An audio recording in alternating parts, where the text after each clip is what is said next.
Hello everybody. आज की इस वीडियो में हम डिस्कस करने जा रहे हैं कर्ल ऑफ इलेक्ट्रोस्टैटिक फील्ड। तो इसमें कर्ल कैलकुलेट करेंगे इलेक्ट्रोस्टैटिक फील्ड का और बताएंगे कि कैसे हम इम्पॉसिबल फील्ड बताते हैं और पॉसिबल फील्डों को कैसे तय करते हैं। तो यहाँ हमें कर्ल कैलकुलेट करना होगा इलेक्ट्रोस्टैटिक फील्ड में। तो सबसे पहले ये जानने का प्रयास करें कि इलेक्ट्रोस्टैटिक फील्ड किसे कहते हैं। ऐसा फील्ड ई जो हमारा फंक्शन है वो केवल पोजीशन का फंक्शन हो और किसका फंक्शन ना हो, टाइम का ना हो, ऐसे फील्ड को हम इलेक्ट्रोस्टैटिक फील्ड कहते हैं। ई जो फंक्शन केवल पोजीशन का हो, क्योंकि ई जो अगर पोजीशन और टाइम दोनों का फंक्शन है तो फिर हमारा इलेक्ट्रोस्टैटिक केस नहीं बनता। फिर हम ईएमटी की तरफ अप्रोच करते हैं जब हमारा ई जो फंक्शन है वो पोजीशन के साथ साथ टाइम का भी होता है। तो यहाँ क्वेश्चन में हम देखेंगे कि कर्ल ई को प्रूव करेंगे कि कर्ल ई जो होता है वो जीरो होता है इलेक्ट्रोस्टैटिक के केस में। तो हमारी जो प्रॉब्लम है उसमें हमें सबसे पहले प्रूव करना होगा कि कर्ल ई जो हमारा है, कर्ल ई की वैल्यू वो हमारी जीरो होती है। कर्ल ई को ऐसे इस तरीका से दिखाते हैं, curl E equal to zero. तो किस तरीका से हम इसमें लें कि डायग्राम सबसे पहले बना लें, एक डायग्राम को प्लॉट करें इस तरीका से और यहाँ पे एक चार्ज रख दें Q और यहाँ से ए पॉइंट के ऊपर एक चार्ज रख दें Q0 और इस चार्ज को यहाँ से यहाँ तक की डिस्टेंस ले लें RA और इस चार्ज को इस तरीका से घुमा के हम एक पॉइंट पे ले जाएंगे। इसको पॉइंट को कह दें B और यहाँ से यहाँ तक की जो डिस्टेंस है पॉइंट B से, उस डिस्टेंस को ले लें हम RB और इस चार्ज को हम कहाँ से कहाँ ले जा रहे हैं, Q0 को। ये हमारा सोर्स चार्ज है, सोर्स चार्ज, और इधर जो चार्ज है वो हमारा चार्ज कहलाएगा टेस्ट चार्ज।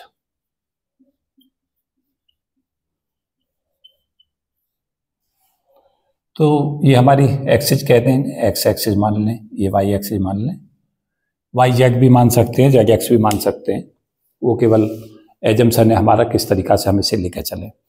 तो सबसे पहले क्या करें कि इन चार्ज Q और Q0 के बीच में किसी डिस्टेंस R के ऊपर सबसे पहले फोर्स लिख दें।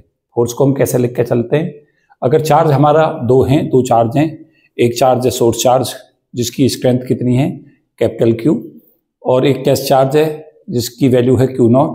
तो उन दोनों के बीच में अगर वो दोनों डिस्टेंस R के ऊपर हैं तो फोर्स अप्लाई होगा और उस फोर्स की वैल्यू हम किससे दे सकते हैं, कूलम्ब्स लॉ के हिसाब से।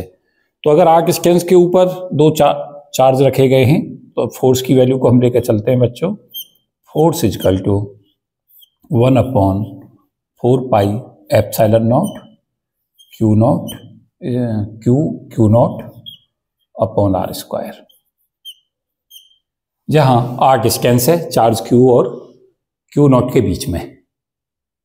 और हम सब एक चीज भी जानते हैं कि जो DL सेगमेंट होता है, मैं पहले भी डिस्कस कर चुका हूं लेक्चर में, DL की वैल्यू स्फेरिकल कोऑर्डिनेट में होती है dr r cap plus r d theta theta cap plus r sine theta d phi और फाई कैप। ये DL की वैल्यू है, DL is equal to dr r cap plus r d theta theta cap plus r sine theta d phi phi cap. ये जो value है इससे हमें क्या पता चलेगा कि जब हम वर्क की एफिशिएंसी लेते हैं और फोर्स अगर F काम कर रहा है, DL जो सेगमेंट है उसके अंदर डिस्प्लेसमेंट होता है, तो वर्क की जो डेफिनेशंस होती है, जो स्टैंडर्ड डेफिनेशंस dW की होती है, उसे हम लिखते हैं dW is equal to F dot DL और ये हमारी वेक्टर क्वांटिटी होगी, फोर्स भी और DL भी, क्योंकि सेगमेंट जो है वो भी हमारा वेक्टर पैरामीटर होता है और जो हमारा फोर्स है वो भी वेक्टर पैरामीटर होता है। तो dW को हम लिखेंगे F डॉट DL और फोर्स हमारा हम सब जानते हैं कि जो फोर्स है उसकी जो वैल्यू होगी 1/4 पाई, यहाँ पे R कैप भी आ जाएगा यूनिट डायरेक्शन के लिए। तो फोर्स की जो वैल्यू होगी वो होगी 1/4 pi epsilon naught Q0 upon R square R cap और DL की वैल्यू की जगह पे हम ये रख दें, DL हमारा होगा dr r cap plus r d theta theta cap plus r sine theta d phi और फाई कैप।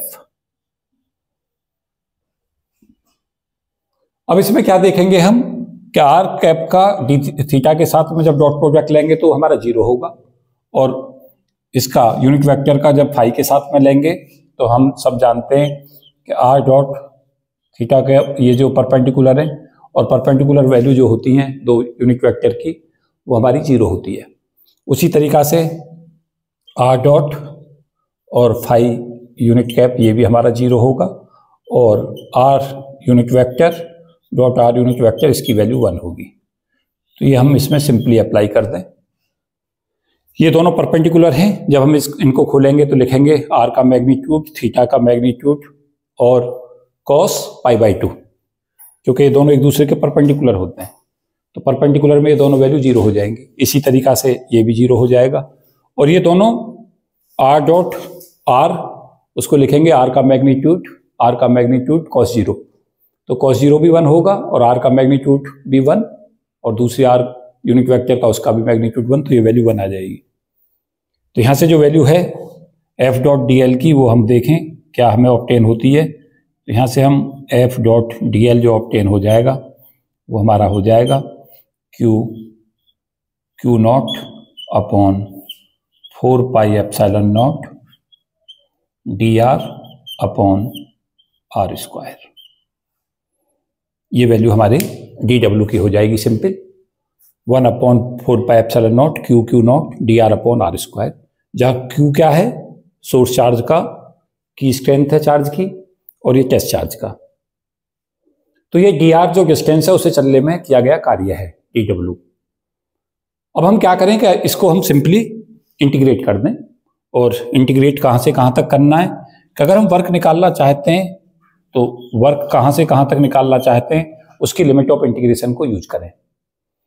तो यहाँ से अगर हम इंटीग्रेशन इसको वर्क को निकालना चाहते हैं आर ए से लेके आर बी तक, तो यहाँ पे लिमिट लगा दें आर ए से आर बी, जहाँ से जहाँ तक हम इसका वर्क निकालना चाहते हैं। तो ये वैल्यू हमारी सिंपली हो जाएगी Q naught upon 4πε0 D R upon R square. उसके बाद क्या करें, इसको सिंपली हम इंटीग्रेट कर दें और बताएं इंटीग्रेशन इसका क्या मिल रहा है हमें। Q naught upon 4πε0 D R upon R square का हमारा इंटीग्रेशन जो आ जाएगा वो आ जाएगा -1/r। और लिमिट ऑफ इंटीग्रेशन कहां से कहां तक लगानी है हमें बच्चों, आर ए से आर बी। तो वर्क हमें मिल गया है Q naught upon 4πε0 1/r A -1/r B.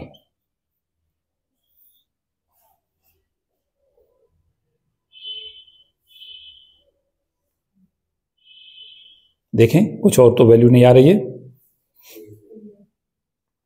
तो यहां अब हम क्या देखें कि ये आर ए से आर बी तक जो वर्क है वो हमें मिल रहा है।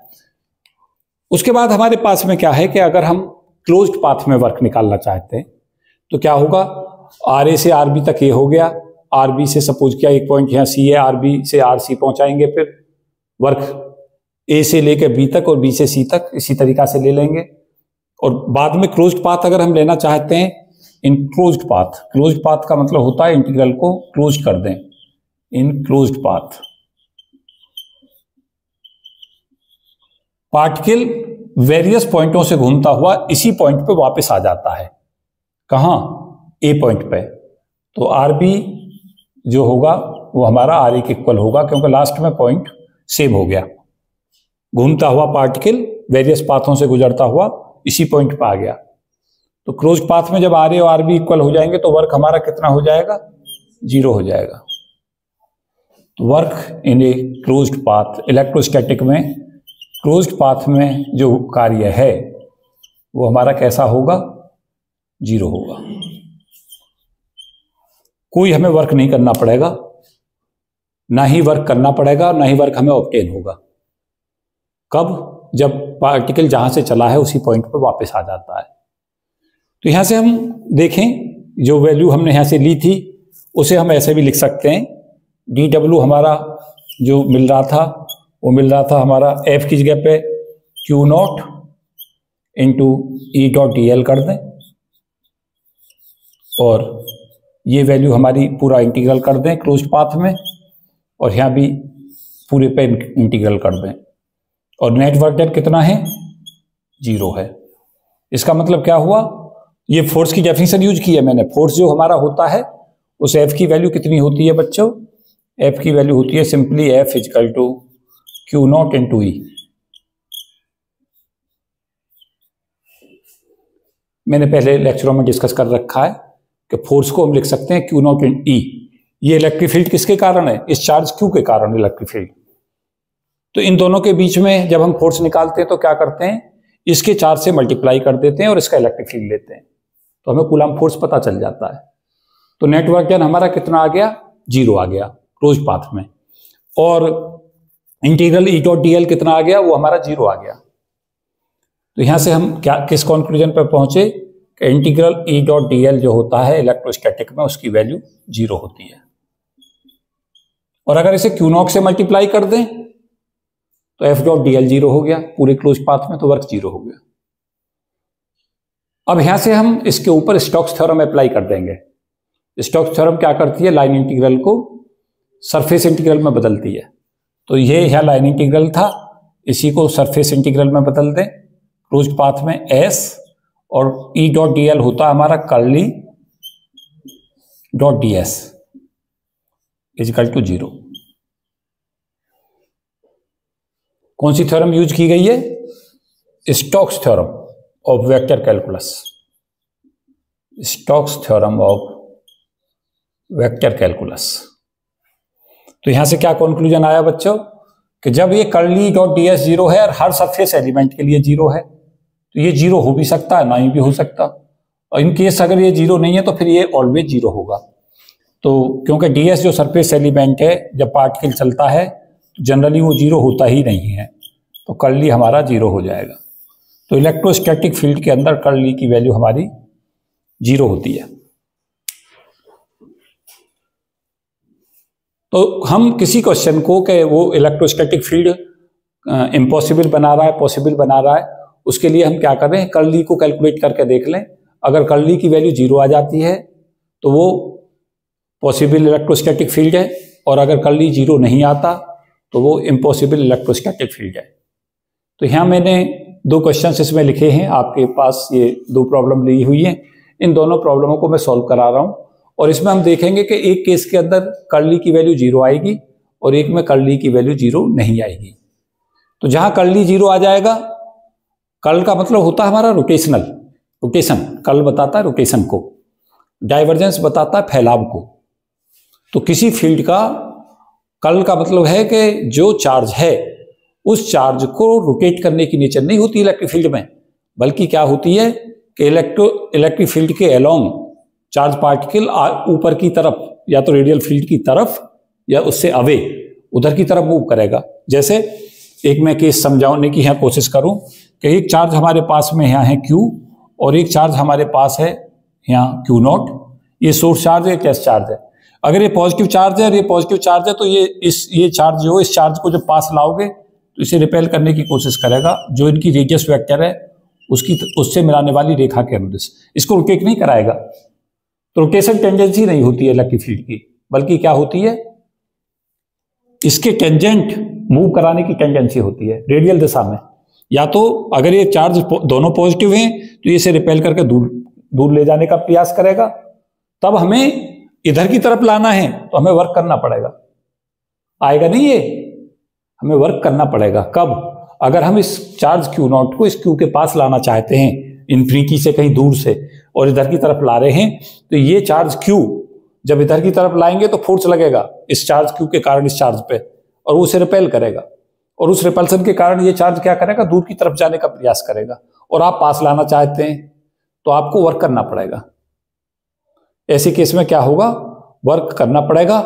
और जब वर्क करना पड़ता है इसका सिंपलेस्ट मतलब होता है पॉजिटिव वर्क, और जब हमें वर्क मिलता है तो उसे हम लेते हैं नेगेटिव वर्क। माइनस में वर्क का मतलब वर्क हमें ऑब्टेन हो रहा है, पॉजिटिव वर्क का मतलब हमें वर्क करना पड़ रहा है। तो इस चीज को क्लियर रखें कि अगर वर्क हमें करना पड़े तो वर्क पॉजिटिव होगा, और अगर हमें वर्क मिल रहा है तो वो नेगेटिव होगा। जैसे यहाँ माइनस चार्ज लें, ये नेगेटिव चार्ज होता, तो ये फिर इसको अट्रैक्ट करता है, ये चार्ज क्यू, और फिर भी जब ये अट्रैक्ट करता तो ये सेपरेशन को खुद ही घटाता, अपने आप ही सेपरेशन कम होने का प्रयास करता, क्योंकि उसके चलते क्या होता, फोर्स ऑफ अट्रैक्शन पास खींचेगा पार्टिकल को, तो वहां पर हमें वर्क ऑब्टेन होता। तो पॉजिटिव और नेगेटिव में हमें वर्क ऑब्टेन होता है, और पॉजिटिव पॉजिटिव में या नेगेटिव नेगेटिव में हमें वर्क करना पड़ता है। तो ये आप क्लियर रखें, ये इंपॉर्टेंट कंसेप्ट है और ये हर जगह एप्लीकेबल है जो मैं बता रहा हूं, इसलिए महत्वपूर्ण है और आपको पता होना चाहिए। तो यहाँ पे हम कर्ल ई बराबर 0 देख रहे हैं कि कर्ल ई 0 हमने प्रूव किया कि इलेक्ट्रोस्टैटिक फील्ड के अंदर नेट वर्क डन जो होता है वो 0 होता है, और जो कर्ल ई है वो हमारा 0 होता है। क्लोज्ड पाथ में ना तो वर्क किया जाता है और ना ही वर्क हमें ऑब्टेन होता है। मैं फिर से बता रहा हूं कि अगर हमें वर्क पॉजिटिव है तो वर्क करना पड़ रहा है, और अगर वर्क नेगेटिव आता है तो वो वर्क ऑब्टेन होता है। जब दो चार्ज सेम नेचर के होते हैं, पास पास लाए जाते हैं, तो वर्क करना पड़ता है। जब पॉजिटिव और नेगेटिव होते हैं, दो चार्ज पास पास लाए जाते हैं, तो वर्क अपने आप ऑब्टेन होता है। तो ये चीज़ें आपको पता होनी चाहिए, महत्वपूर्ण चीज़ें हैं, लेकिन कंसेप्ट आपके बनाने के लिए महत्वपूर्ण है।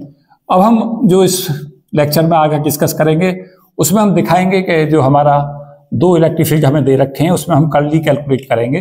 तो जब भी क्वेश्चंस आपके पास आता है कि ये इलेक्ट्रोस्टैटिक फील्ड को रिप्रेजेंट कर रहा है या नहीं कर रहा कोई इलेक्ट्रिक फील्ड, तो उसका कर्ल कैलकुलेट करके देख लें, और अगर कर्ल 0 आ जाता है तो फिर उसको कहें कि ये पॉसिबल इलेक्ट्रोस्टैटिक फील्ड है। कर्ल 0 नहीं आता तो वो हमारा इम्पॉसिबल इलेक्ट्रोस्टैटिक फील्ड कहलाएगा। तो यहाँ इलेक्ट्रिक फील्ड के दोनों क्वेश्चंस में इन्हें डिस्कस कर रहा हूँ, और उसके साथ साथ कुछ क्वेश्चंस स्फेरिकल और सिलेंड्रिकल कोऑर्डिनेट पर जरूर करके रखें, क्योंकि यहाँ से क्वेश्चंस की संभावना सदा रहती है। एक और टॉपिक रहता है, कंप्लीशंस के लिहाज से महत्वपूर्ण है क्योंकि पूछा जाता है। लेकिन साथ साथ ये भी बताना चाहूँगा कि जो आज की डेट में कंप्लीशंस जिस हिसाब से बढ़ता जा रहा है उसमें ये कार्टेशियन के क्वेश्चन तो आते ही रहते हैं, लेकिन पोलर के भी रखें। कई बार क्या करता है वो स्फेरिकल कोऑर्डिनेट में ई दे देगा, हमें ई फंक्शन दे देगा, ई आर, ई थीटा, ई फाई का, या सिलेंड्रिकल कोऑर्डिनेट में दे देगा E R, E theta, E Z, और फिर हमसे पूछ लेगा बताइए कि पॉसिबल इलेक्ट्रोस्टैटिक फील्ड को रिप्रेजेंट कर रहे हैं या नहीं। तो उसमें भी कर्ल ई निकालना पड़ेगा, लेकिन कर्ल ई का फॉर्मूला हमें फिर स्फेरिकल और सिलेंड्रिकल कोऑर्डिनेट में याद रखना पड़ेगा। तो मैं किसी वीडियो में डिस्कस करूंगा, आज यहाँ कार्टेशियन में डिस्कस कर रहा हूँ। तो कर्ल ई हम कैसे कैलकुलेट करें, ये हमारे पास दो क्वेश्चन है। तो कर्ल ई को कैलकुलेट करने के लिए हमें सदा डिटर्मिनेंट बना लेनी चाहिए, कर्ल ई की डिटर्मिनेंट। इसको डिटर्मिनेंट फॉर्म में लिख लें और उसके बाद में इस क्वेश्चन को आसानी के साथ सॉल्व कर लें। ये हमारा कर्ल ई जब हम लेंगे तो I unit cap, J unit cap या के यूनिट कैप। यहाँ क्वेश्चन में आप देख रहे होंगे, मैं क्योंकि ग्रिफिथ से क्वेश्चन ले रहा हूँ, तो आई जे को X unit cap, Y unit cap और जेड यूनिट कैप से दिखाता है। तो आप इन्हें एक ही बात समझें, X unit cap, Y unit cap, Z unit cap, ये एक ही बात है। इन्हें किसी भी तरीका से आप लिख सकते हैं, वो एक ही मतलब है इनका। अब हम उसके बाद में क्या करेंगे, अगली जो टर्म्स आ जाएगी वो del over del X, del over del Y और डेल ओवर डेल जेड, ये आ जाएगा।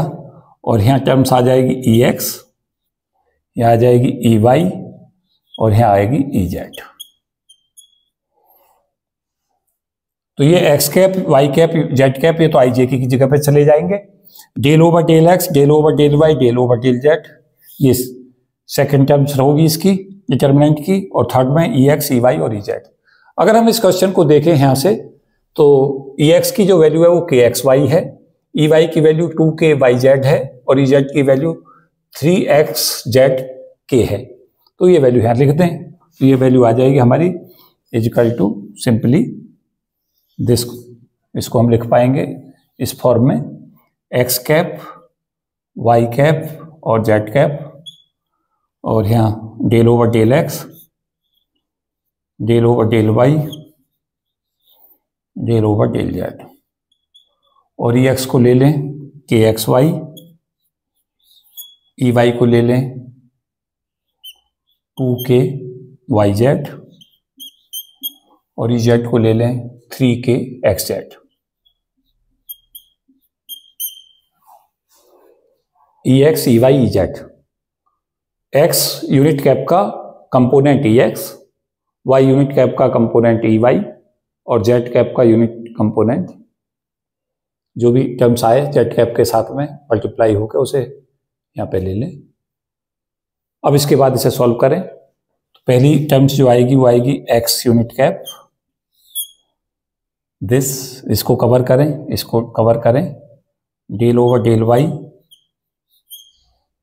और ये आ जाएगा यहाँ से 3k X Z minus del over del Z 2k Y Z. ये हमारी पहली टर्म आ गई। कैसे कवर करते हैं, इसको कवर कर लें, इसको कवर कर लें, डेल ओवर डेल वाई लें 3k एक्स जेड का minus del over del Z लें 2k वाई जेड का। अगली टर्म में क्या करें, माइनस वाई कैप, इसको कवर करें, इसको कवर करें, तो यहाँ से वैल्यू आएगी del over del X 3k X Z minus इधर से भी ले लें डेल ओवर डेल जेड और k एक्स वाई। फिर हमारा आएगा जेड यूनिट कैप, इसको कवर करें, इसको कवर करें, डेल ओवर डेल एक्स, और ये वैल्यू आएगी हमारी 2k Y Z minus del over del Y और k एक्स वाई। एक बार बच्चों चेक कर लें, कोई अगर मिस्टेक है तो बता दें। देखें कोई एरर तो नहीं हो गई है। बस उसके बाद इसे सॉल्व करें। ये तो जीरो ही बन गया, ये एक्स कैप आ गया, पहली टर्म जीरो हो जाएगी क्योंकि यहाँ वाई का कोई कंपोनेंट है ही नहीं। ये भी जीरो हो जाएगा, नहीं ये जीरो नहीं होगा, जीरो, और यहाँ पे जो टर्म्स बचेगी डेल ओवर डेल जेड तो 1 हो जाएगा और minus 2k Y, yes, minus Y cap. इसको देखें, यहाँ से क्या बचेगा हमारा, एक्स के रेस्पेक्ट कर रहे हैं डिफरेंशिएशन पार्शल, तो del X upon del X 1 हो जाएगा, 3k जेड बचेगा माइनस जीरो, ये जीरो हो जाएगा, प्लस जेड कैप, और इसे लेंगे तो ये जीरो, और जो ये टर्म्स है इसमें क्या आ जाएगा, माइनस के एक्स। तो ये देख रहे हैं, क्या देख रहे हैं इसमें कि यहाँ हमारा कर्ल ई जीरो नहीं आ रहा है, कर्ल ई बराबर नॉट जीरो। तो ये कैसा केस होगा बच्चों, not possible electrostatic field, not possible electrostatic field.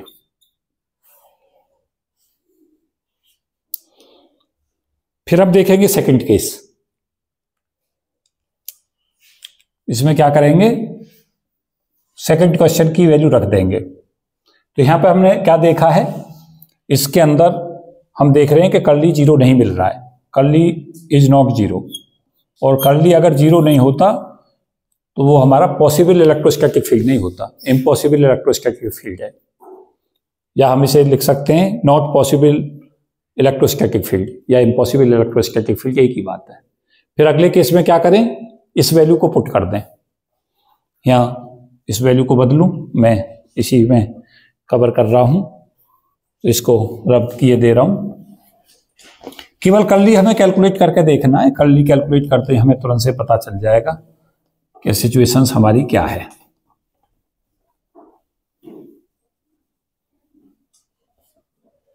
तो यहां से वैल्यू पुट कर दें, E X E Y E Z की। ये हमने पहला पोर्शन कर लिया है, दिस वन, ये अनसॉल्व प्रॉब्लम थी जे ग्रिफिथ से। अब सेकंड केस में क्या होगा, के वाई स्क्वायर यहां कंपोनेंट आ जाएगा ई एक्स का, देखें यहां से एक्स कैप का के वाई स्क्वायर, और वाई कैप का क्या आ जाएगा बच्चों, के और 2xy plus Z square, 2xy plus Z square, और ये अगली टर्म क्या आ जाएगी बच्चों, के और 2yz। अब इसको कर्ली को हम एक्सपेंड कर लेंगे और कर्ली को देखेंगे कि कर्ली हमें कैसे कैलकुलेट करना है।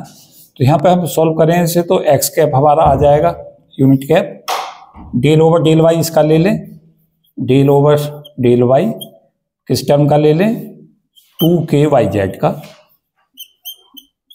क्योंकि del over del Y this one, minus del over del z ले लें इसका पार्शियल डेरिवेटिव इस टर्म का, तो ये आ जाएगा हमारा 2kxy प्लस kz स्क्वायर। फिर अगली टर्म में ले लें माइनस y यूनिट कैप, इसको कवर करें, इसको कवर करें, डेल ओवर डेल x इसका ले लें, del over del x of 2kyz और minus del over del z ky square plus z cap ले लें, इसको ढकें, इसको ढक लें, इसको खोलें, इसको इसके साथ मल्टीप्लिकेशन के साथ, इसका इसके साथ में पार्शियल डेरिवेटिव लें एक्स के रेस्पेक्ट और इसका वाई के रेस्पेक्ट लें माइनस करके और सॉल्व कर दें। Del over del X into 2kxy plus kz square minus del over del Y into ky square. अब इसे खोलें और इसे दिखाएं कि 0 आ रहा है। तो पहली जो टर्म्स है उसमें देखेंगे हम, पहली टर्म जो आएगी इक्वल टू एक्स कैप, जब इसका y के रेस्पेक्ट डिफ्रेंसिएशन करेंगे तो यहाँ से मिलेगा हमें 2kz minus del over del z करेंगे तो इसका 0 हो जाएगा, क्योंकि यहाँ तो z है ही नहीं, इसका आएगा माइनस 2kz, z स्क्वायर का 2z और k से मल्टीप्लाई तो माइनस 2kz। इसमें सेकेंड टर्म में माइनस y कैप, और जब इसमें देखेंगे तो इस टर्म के अंदर x है ही नहीं तो ये 0, इसके अंदर z नहीं है तो ये भी 0, तो 0 minus 0 plus z cap, del over del x इसका लें इस टर्म का, तो ये हमें मिलेगा सिंपली 2ky और इसका भी करें y के रेस्पेक्ट तो माइनस 2ky। तो ये हमारा ये टर्म इससे कैंसिल आउट हो जाएगी, 0 आ जाएगा, ये 0 है ही, ये भी 0 हो जाएगा, तो ये x cap 0 minus y cap 0 plus z cap 0 बराबर 0।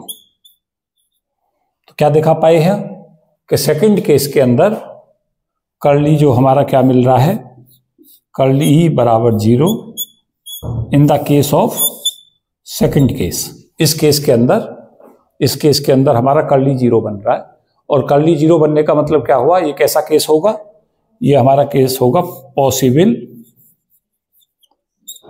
इलेक्ट्रोस्टैटिक फील्ड का।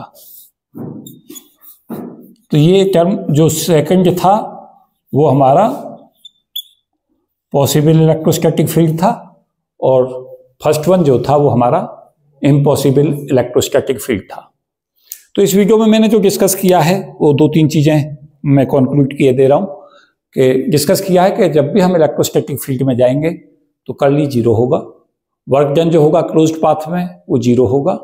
साथ साथ ये भी बताने का प्रयास था कि जब दो चार्ज सेम नेचर के होते हैं, पास पास लाए जाते हैं, तो वर्क करना पड़ता है। वर्क जब हमें करना पड़ता है तो पॉजिटिव वर्क होता है, और अगर हमें वर्क मिलता है, एक चार्ज पॉजिटिव है एक नेगेटिव है, तो वर्क हमें नेगेटिव मिलेगा, तो उसमें वर्क हमें ऑब्टेन होता है अट्रैक्टिव फोर्स के अंदर, और रिपल्सिव में हमें वर्क करना पड़ता है। साथ साथ ये भी सीखा हमने कि कर्ली जो होता है वो 0 होता है, और किसी फील्ड को अगर हमें ये बताना है कि पॉसिबल इलेक्ट्रोस्टैटिक फील्ड है या इम्पॉसिबल इलेक्ट्रोस्टैटिक फील्ड है, तो उसके लिए हम कर्ल कैलकुलेट करते हैं। अगर कर्ल हमारा 0 आ जाता है तो उसको कहते हैं पॉसिबल इलेक्ट्रोस्टैटिक फील्ड है, और कर्ल ई अगर हमारा 0 नहीं आता तो उसको कहते हैं इम्पॉसिबल इलेक्ट्रोस्टैटिक फील्ड है। तो ये कंक्लूजन्स थे इस लेक्चर के। मुझे उम्मीद है कि निश्चित तौर से कंसेप्ट को इनरिच करेगा कंसेप्ट, और आगे मैं कुछ और कंसेप्ट इसमें डिस्कस करूंगा। इस वीडियो में इतना ही। Thank you and best wishes for all of you. Jai Hind.